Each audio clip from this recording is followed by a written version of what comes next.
წარმოგიდგენთ მერვე დავალებისთვის განკუთვნილ სიტყვებს, საკმაოდ მრავლად არის უკვე სიტყვები, ამიტომ ჩვენ ნელ-ნელა უნდა შევისწავლოთ ყველა სიტყვები, აგერე წარმოდგენილი ყველა, იმისათვის რომ მერე უკვე თავისუფლად შევძლოთ საუბარი და ვიწყებთ.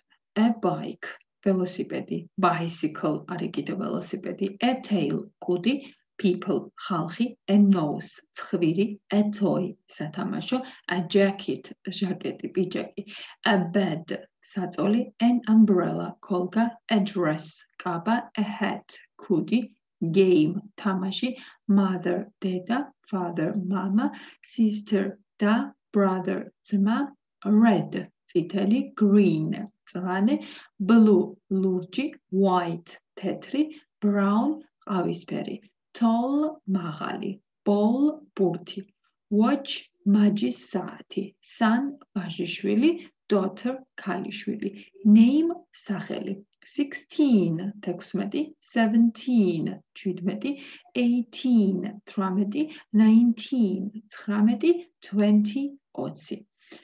აი ეს სიტყვები არის მოცემული ძირითადად ამ დავალებაში და ისინი დაგეხმარებათ, რომ სავარჯიშოები უფრო სწრაფად შეასრულოთ. მადლობა ყურადღებისთვის.